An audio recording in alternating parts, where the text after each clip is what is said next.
श्रीमद् भगवद गीता अध्याय 18 मोक्ष संन्यास योग। अर्जुन बोले, हे महाबाहो, हे अंतर्यामिन, हे वासुदेव, मैं संन्यास और त्याग के तत्व को पृथक पृथक जानना चाहता हूँ। श्री भगवान बोले, कितने ही पंडित जन तो काम्य कर्मों के त्याग को संन्यास समझते हैं तथा दूसरे विचार कुशल पुरुष सब कर्मों के फल के त्याग को त्याग कहते हैं। कई एक विद्वान ऐसा कहते हैं कि कर्म मात्र दोष युक्त है, इसलिए त्यागने के लिए योग्य है, और दूसरे विद्वान यह कहते हैं कि यज्ञ, दान और तप रूप कर्म त्यागने से योग्य नहीं है। हे पुरुष श्रेष्ठ अर्जुन, संन्यास और त्याग इन दोनों में से पहले त्याग के विषय में तू मेरा निश्चय सुन, क्योंकि त्याग सात्विक, राजस और तमस वेद से 3 प्रकार का कहा गया है।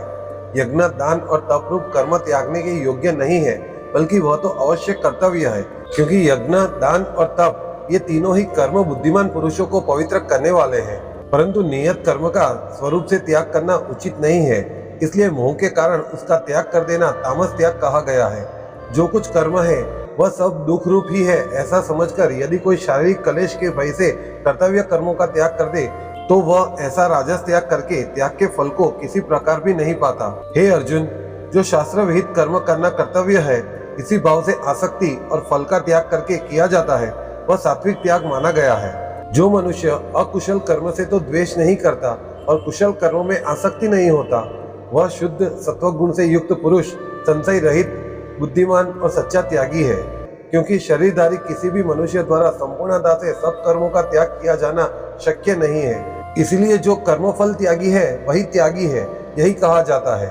कर्मफल का त्याग न करने वाले मनुष्य के कर्मों का तो अच्छा, बुरा और मिला हुआ ऐसे 3 प्रकार का फल मरने के पश्चात अवश्य होता है, किंतु कर्म फल का त्याग कर देने वाले मनुष्य के कर्मों का फल किसी काल में भी नहीं होता।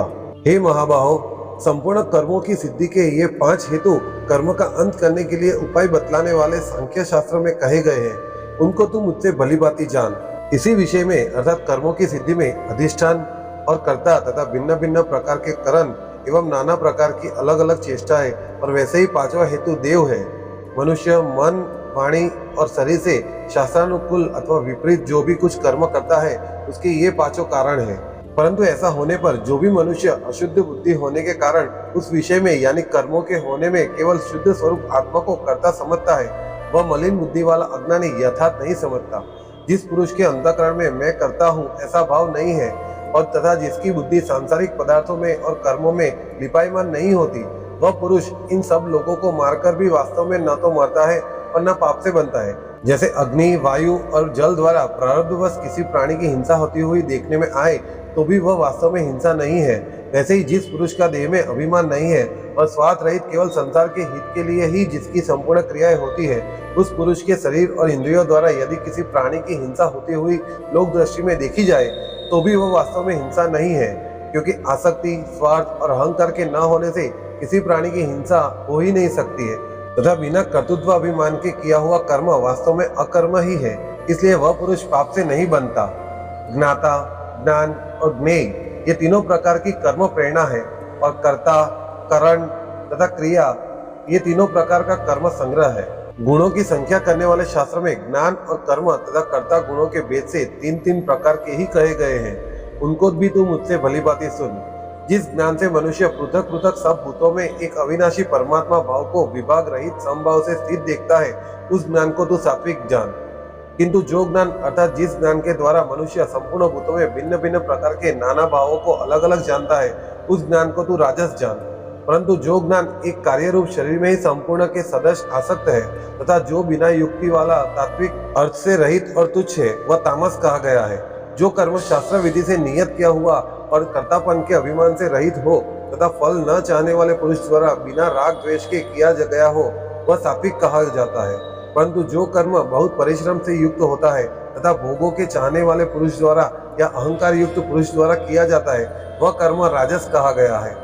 जो कर्म परिणाम, हानि, हिंसा और सामर्थ्य को न विचार कर केवल अज्ञान से आरंभ किया जाता है, वह तामस कहा गया है। जो कर्ता संग्रहित, अहंकार के वचन न बोलने वाला, धैर्य और उत्साह से युक्त तथा कार्य के सिद्ध होने न होने में हर्ष शोकादि विकारों से रहित है, वह सात्विक कहा जाता है। जो कर्ता आसक्ति से युक्त कर्मों के फल को चाहने वाला और लोभी है तथा दूसरों को कष्ट देने के स्वभाव वाला, अशुद्धाचारी और हर्ष शोक से लिप्त है वह राजस कहा गया है। जो कर्ता अयुक्त शिक्षा से रहित घमंडी, द्रुत और दूसरों की जीविका का नाश करने वाला तथा शोक करने वाला आलसी दीक्षुत्री है वह तामस कहा जाता है। हे धनंजय, अब तू बुद्धि और ध्रुति का भी गुणों के अनुसार 3 प्रकार का भेद मेरे द्वारा संपूर्णता से विभाग पूर्वक कहा जाने वाला सुन। हे पार्थ, जो बुद्धि प्रवृत्ति मार्ग और निवृत्ति मार्ग को, कर्तव्य और अकर्तव्य को, भय और अभय को तथा बंधन और मोक्ष को यथार्थ जानती है वह बुद्धि सात्विकी है। हे पार्थ, मनुष्य जिस बुद्धि के द्वारा धर्म और अधर्म को तथा कर्तव्य और अकर्तव्य को भी यथार्थ नहीं जानता वह बुद्धि राजसी है।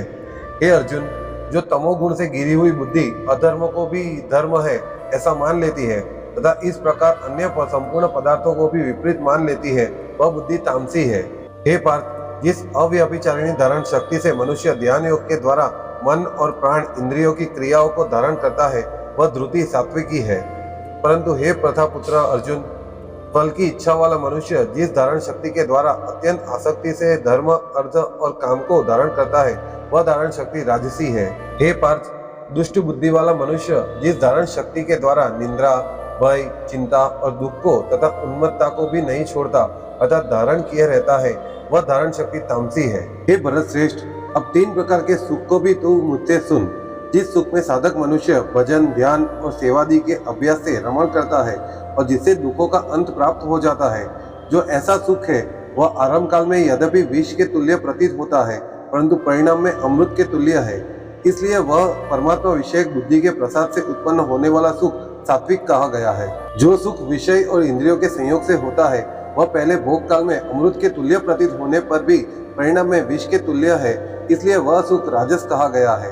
जो सुख भोग काल में तथा परिणाम में भी आत्मा को मोहित करने वाला है वह निंद्रा, आलस्य और प्रमाद से उत्पन्न हुआ सुख तामस कहा गया है। पृथ्वी में या आकाश में अथवा देवताओं में तथा इनके सिवा और भी कहीं ऐसा कोई सत्व नहीं है जो प्रकृति से उत्पन्न इन तीनों गुणों से रहित हो। हे परंतप, ब्राह्मण, क्षत्रिय और वैश्यों के तथा शूद्रों के कर्म स्वभाव से उत्पन्न गुणों द्वारा विभक्त किए गए हैं। अंतःकरण का निग्रह करना, इंद्रियों का दमन करना, धर्म पालन के लिए कष्ट सहना, बाहर भीतर से शुद्ध रहना, दूसरों के अपराधों को क्षमा करना, मन, इंद्रियों और शरीर को सरल रखना, वेद, शास्त्र, ईश्वर और परलोक आदि में श्रद्धा रखना, वेद शास्त्रों का अध्ययन, अध्यापन करना और परमात्मा के तत्व का अनुभव करना, ये सबके सब ब्राह्मण के ही स्वाभाविक कर्म है। शूरवीरता, तेज, धैर्य, चतुरता और युद्ध में न भागना, दान देना और स्वामी भाव, ये सबके सब क्षत्रिय के स्वाभाविक कर्म है। खेती, गौपालन और क्रय विक्रय रूप से सत्य व्यवहार,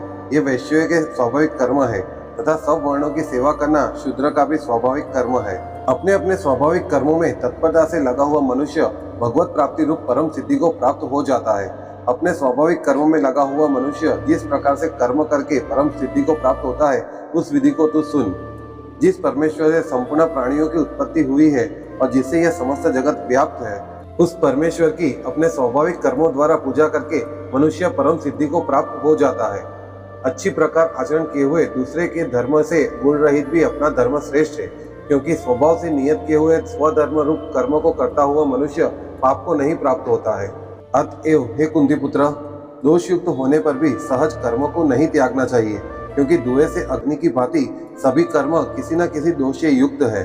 सर्वत्र आसक्ति रहित बुद्धि वाला, स्पृहा रहित और जीते हुए अंतःकरण वाला पुरुष सांख्य योग के द्वारा उस परम नैष्कर्म्य सिद्धि को प्राप्त होता है, जो कि ज्ञान योग की परानिष्ठा है। उस नैष्कर्म्य सिद्धि को जिस प्रकार से प्राप्त होकर मनुष्य ब्रह्म को प्राप्त होता है, उस प्रकार को हे कुंती पुत्र तू संक्षेप में मुझसे ही सुन। विशुद्ध बुद्धि से युक्त तथा हल्का, सात्विक और नियमित भोजन करने वाला, शब्दादि विषयों का त्याग करके एकांत और शुद्ध देश का सेवन करने वाला, सात्विक धारण शक्ति के द्वारा अंतःकरण और इंद्रियों का संयम करके मन, वाणी और शरीर को वश में कर लेने वाला, राग द्वेष को सर्वथा नष्ट करके भलीभांति दृढ़ वैराग्य को आश्रय लेने वाला तथा अहंकार, बल, घमंड, काम, क्रोध और परिग्रह का त्याग करके निरंतर ध्यान योग से परायण रहने वाला, ममता रहित और शांति युक्त पुरुष सच्चिदानंद घन ब्रह्म में अभिन्न भाव से स्थित होने का पात्र होता है। फिर वह सच्चिदानंद घन ब्रह्म में एक ही भाव से स्थित प्रसन्न मन वाला योगी न तो किसी के लिए शोक करता है और न किसी की आकांक्षा ही करता है। ऐसा समस्त प्राणियों में संभव वाला योगी मेरी परम भक्ति को प्राप्त हो जाता है। उस पराभक्ति के द्वारा वह मुझ परमात्मा को मैं जो हूँ, जितना हूँ ठीक वैसे का वैसा तत्व से जान लेता है और उस भक्ति से मुझ तत्व से जानकर तत्काल ही मुझ में प्रविष्ट हो जाता है। मेरे परायण हुआ कर्मयोगी तो संपूर्ण कर्मों को सदा ही करता हुआ मेरी कृपा से सनातन अविनाशी परम पद को प्राप्त हो जाता है। सब कर्मों को मन से मुझ में अर्पण करके तथा समबुद्धि रूप योग को अवलंबन करके मेरे परायण और निरंतर मुझ में चित वाला हो।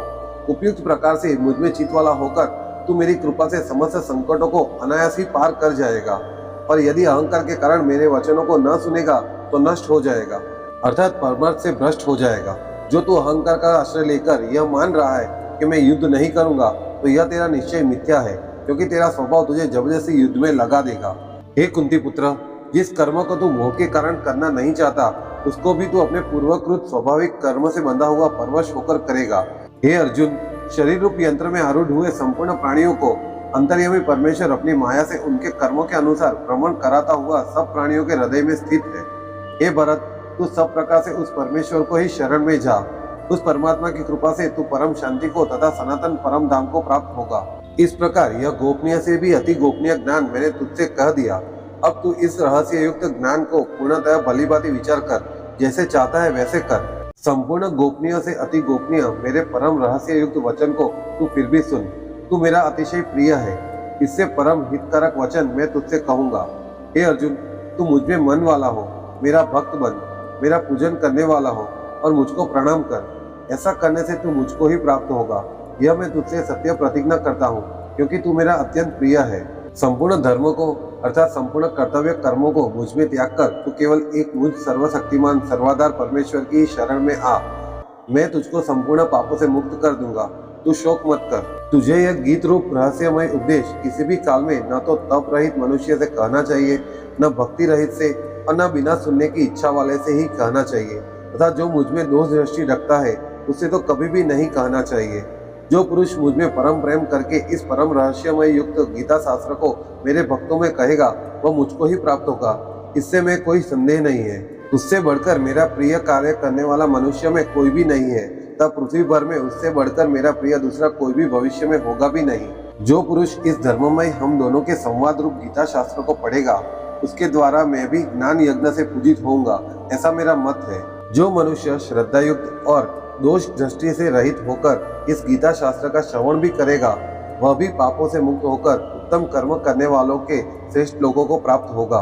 हे पार्थ, क्या इसको तूने एकाग्र चित्त से श्रवण किया? और हे धनंजय, क्या तेरा अज्ञान जनित मोह नष्ट हो गया? अर्जुन बोले, हे अच्युत, आपकी कृपा से मेरा मोह नष्ट हो गया और मैंने स्मृति प्राप्त कर ली है। अब मैं संशय रहित होकर स्थिर हूँ, अतः आपकी आज्ञा का पालन करूंगा। संजय बोले, इस प्रकार मैंने श्री वासुदेव के और महात्मा अर्जुन के इस अद्भुत रहस्य युक्त रोमांचकारक संवाद को सुना।